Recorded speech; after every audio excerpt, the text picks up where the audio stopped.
Bismillahirrahmanirrahim.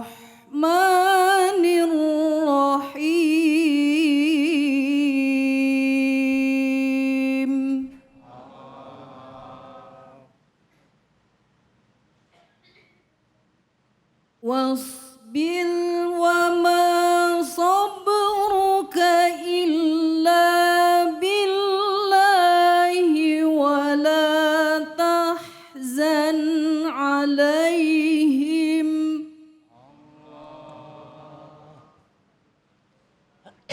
wa la tahzan alaihim wa la taku fi ضيق مما يمكرون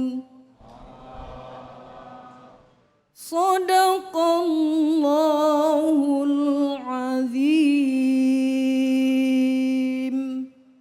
Maha benar Allah dengan segala firman-Nya. Baru saja sudah sama-sama kita dengarkan pembacaan Quran Surat An-Nahl ayat 127 dan insya Allah langsung akan dibahas oleh guru kita yang insya Allah mudah-mudahan apapun yang disampaikan bisa berdampak kebaikan. Kepada guru kita Al-Mukarram Ustadz Kiai Haji Mahbub Maafi, mohon maaf untuk bisa menjelaskan dan dengan tema yaitu dahsyatnya orang yang menahan amarah.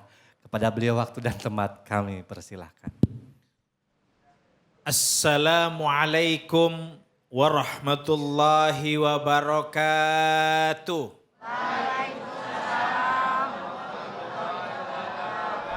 Bismillah, alhamdulillah, dzil karami wal minnah, azimil ata'i war rahmah.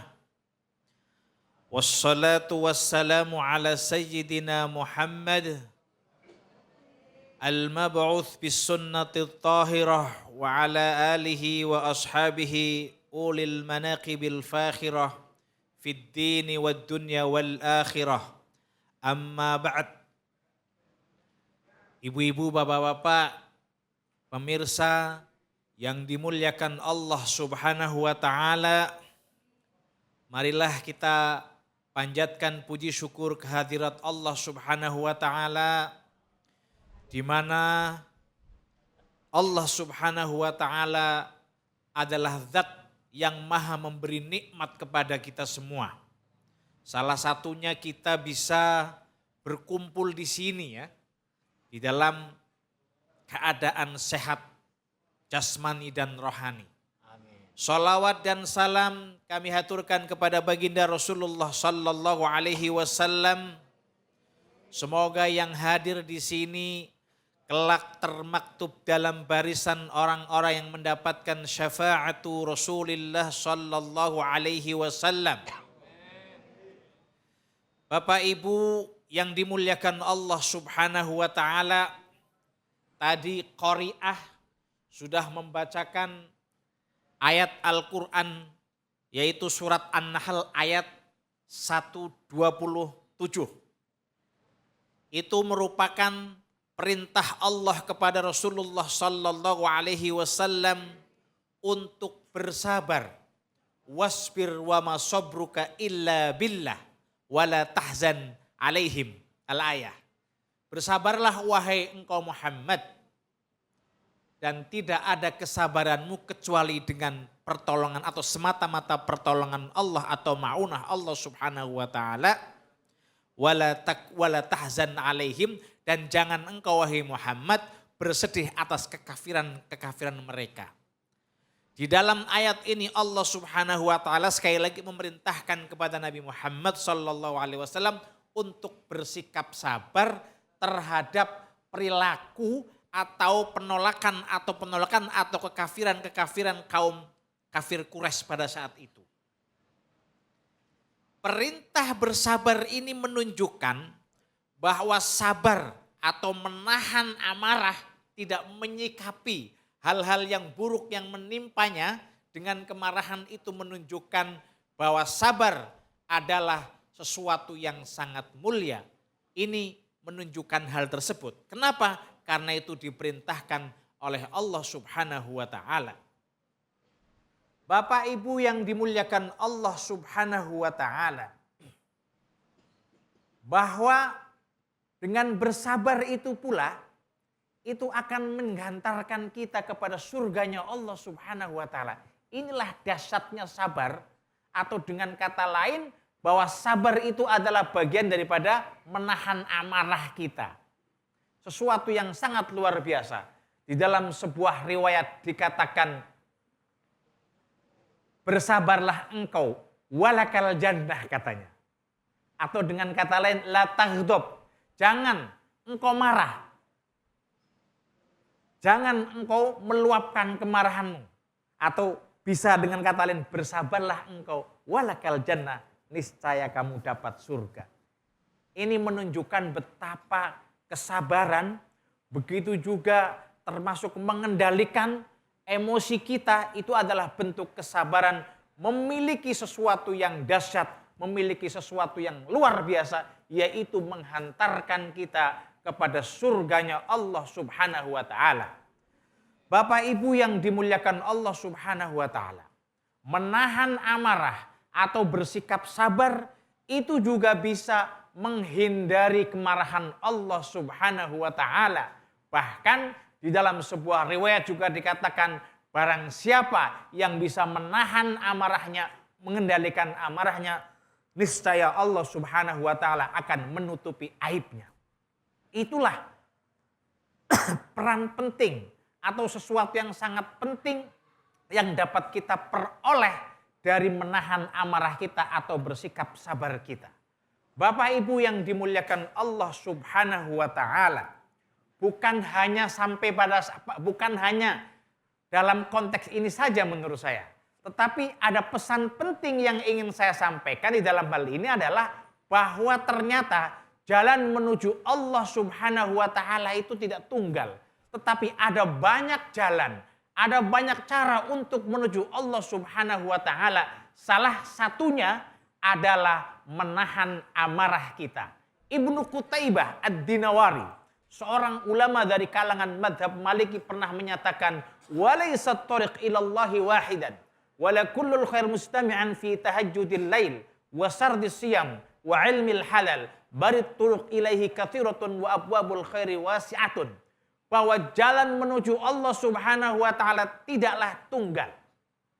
Dan kebaikan bukan hanya sekedar sholat malam, berpuasa, terus berapa sering melakukan puasa, tahu halal haram, bukan cuman itu, tetapi kebaikan itu sangat luas. Pintu-pintu wa abwabul khair wasi'atun, tetapi pintu-pintu kebaikan itu sangat luas. Lah, salah satu daripada kebaikan itu adalah menahan amarah. Karena dengan menahan amarah atau bersikap sabar, hal itu akan menghantarkan kita kepada surganya Allah Subhanahu wa taala, sebagaimana sabda Rasul sallallahu alaihi wasallam, la taghdab walakal jannah, jangan engkau marah, niscaya engkau akan mendapatkan surganya Allah Subhanahu wa taala. Demikian pesan tausiah singkat ini, semoga ada manfaatnya. Wallahul muwaffiq ila aqwamit thoriq. Wassalamualaikum warahmatullahi wabarakatuh. Waalaikumsalam warahmatullahi wabarakatuh. Terima kasih kepada guru kita Kiai Mahbub Ma'afi yang sudah memaparkan keilmuannya dengan ceramah berdasarkan Quran surat An-Nahl ayat 127 dengan tema dahsyatnya orang yang menahan amarah. Baik Ibu, jadi mulai hari ini Ibu jangan terlalu banyak amarah ya. Santai kayak di pantai, slow kayak di pulau, yang penting urusan kita nggak kacau. Baik, saya pengen nanya ini, kira-kira ada yang ingin bertanya? Wah, ibu-ibunya kayaknya tadi udah banyak ilmunya dari guru-guru kita sebelumnya. Mungkin dari bapak-bapak, kita perlu tambahan ya Pak ya. Siapa yang ingin bertanya, coba tangannya mana? Ah, Bapak ini nih yang pakai sarung warna hijau. Ya, silakan yang pakai kacamata. Bapak siapa? Baik. Bismillahirrahmanirrahim. Assalamualaikum warahmatullahi wabarakatuh. Waalaikumsalam warahmatullahi wabarakatuh. Nama saya Indra, jamaah Masjid Jami Darul Naim. Baik. Jadi begini Pak Ustadz, nungguin ya. Ternyata seneng bercanda juga, Bapak. Jadi gini Ustadz, kita kan sebagai laki-laki mungkin ada yang bekerja di kantoran Ustadz. Baik. Nah tadi dibilang marah itu boleh, kan gitu. Nah jadi pertanyaannya bagaimana cara meluapkan amarah yang baik terhadap atasan atau bawahan. Dan juga apa betul dengan berwudu terus amarah kita jadi hilang gitu Ustaz. Itu aja, terima kasih. Baik, cukup itu saja. Pak siapa tadi? Pak Indra. Pak Indra. Pasti Pak Indra nungguin jawabannya ya? Iya. Baik, langsung saja kepada guru kita, Kiai kita. Tafadol, Kiai. Terima kasih atas pertanyaannya Pak Indra. Saya katakan bahwa marah memang itu adalah sesuatu yang tidak bisa kita hindari. Itu sudah ada, marah itu pasti ada. Pasti yang namanya hidup pasti ada kita mengalami marah. Cuman masalahnya kemudian yang menjadi persoalan itu adalah bukan marahnya sebenarnya. Tetapi bagaimana kita mengendalikan kemarahan. Pertanyaannya, bagaimana kita mengendalikan marah ketika misalnya sama anak buah, sama kepada atau marah kepada bos atasan kita. Misalkan karena ada sebuah persoalan kemudian kita akhirnya wah bawanya itu mangkel istilahnya. Marah kepada kalau kepada bos kayaknya berat ya, biasanya kan nggak mungkin itu kan ya. Ya enggak? Ya enggak? Jadi pertanyaannya menurut saya nggak rasional juga kalau pada bos. Mana ada anak buah bisa berani marah? Ya paling dongkol itu kan.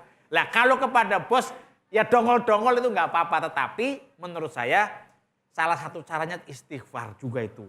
Ada juga kita berwudu itu bagian daripada upaya kita untuk meredakan amarah kita. Untuk meredakan. Ya, satu. Yang kedua, bagaimana kalau kemudian bersikap marah kepada anak buah kita? Ini adalah terkait dengan soal relasi dalam konteks ini kita sebagai bos, ya, dan yang kita marahi adalah sebagai anak buah. Bos tidak salah memarahi anak buah, tetapi cara marahnya itu harusnya dengan cara-cara yang baik, bukan dengan cara-cara yang tak terkontrol gitu. Misalnya begini, misalnya ada anak buahnya kita itu salah melakukan pekerjaan, itu bukan kemudian kita bentak-bentak marah begitu ya, enggak, ya kan? Adalah Pak kita omongin halus-halus ya, kita kasih masukan yang halus-halus dengan bahasa yang halus, dengan bahasa yang sopan, bukan dengan bahasa yang bentak-bentak. Itu artinya apa? Anda gagal mengendalikan kemarahannya. Pertanyaannya bagaimana agar kita itu bisa bicara halus, ya kan? Bagaimana kita agar bicara halus? Ini menurut saya perlu latihan Pak. Perlu latihan menurut saya, nggak bisa tiba-tiba kemudian langsung jadi orang yang baik begitu nggak mungkin. Itu perlu latihan gitu ya, perlu kita latih gitu itu. Salah satu cara strateginya adalah ketika kita muncul amarah kita itu, kita langsung istighfar atau ambil wudu, baru kemudian ngomong kepada anak buah kita agar ngomongnya jadi lebih apa ya, lembut lah, kira-kira lebih halus, lebih sopan gitu. Ini menurut saya penting. Kenapa? Karena memang kita itu sebenarnya diperintahkan oleh Rasulullah Sallallahu Alaihi Wasallam untuk selalu bersikap lemah lembut dalam segala hal kalau bisa itu. Dalam segala hal. Salah satu pesan Rasulullah Sallallahu Alaihi Wasallam kepada Aisyah itu dikatakan ketika ada orang yang datang kepada Rasulullah Sallallahu Alaihi Wasallam dan mengucapkan kata-kata yang kurang baik ya kepada Rasul, memberikan salam yang nggak baik, assalamualaikum katanya gitu. Aisyah radhiyallahu anha marah gitu kan, mutap-mutap lah gitu. Tapi kata Rasulullah Sallallahu Alaihi Wasallam, mahlan ya Aisyah, fa innallaha yuhibbur rifqa fil amri kulli. Santai, pelan-pelan Aisyah. Karena sesungguhnya Allah Subhanahu Wa Taala itu yuhibbur rifqa fil amri kulli, itu senang pada ya hal-hal apa? Senang yuhibbur rifqa. Allah Subhanahu Wa Taala itu senang bersikap lemah lembut dalam segala hal, menyenangi kelemah lembutan dalam segala hal. Ini penting menurut saya. Tetapi ini nggak bisa ujuk-ujuk. Perlu ada proses-proses yang harus kita lalui. Misalnya tadi itu cara mengungkapkan kemarahan kita kepada anak buah kita. Jangan langsung, oh kamu begini-begini, tidak. Tapi sebelum itu kita coba istighfar dulu. Kemudian kita ambil wudhu, baru setelah itu kita itu memberikan nasihat kepada anak buah kita. Mana titik-titik mana yang kita anggap salah ya. Sehingga nanti anak buah kita itu akan menerima apa yang kita omongkan atau nasihat kita dengan baik. Tetapi kalau diucapkan dengan kemarahan meskipun baik, itu sama saja pasti nggak akan diterima, nggak akan didengar. Demikian jawaban dari saya. Baik, terima kasih. Gimana Bapak jawaban dari Kiai kita? Ya, terima kasih. Mungkin nanti saya akan ke rumahnya. Boleh. Alhamdulillah, terima kasih Pak. Apapun yang disampaikan oleh guru kita mudah-mudahan ini bisa berdampak lebih baik ke depannya. Jangan yang namanya bos dimarah-marahin ya Pak ya. Takutnya besok langsung di SP keluar kerja. Iya, kata bosnya, apa saya yang dimarahin? Baik, terima kasih Kiai yang sudah memberikan pemaparan keilmuannya yaitu Kiai Haji Mahbub Maafi. Dan tentunya buat para pemirsa yang ada di rumah, insya Allah jangan kemana-mana, kembali lagi nanti di Cahaya Hati.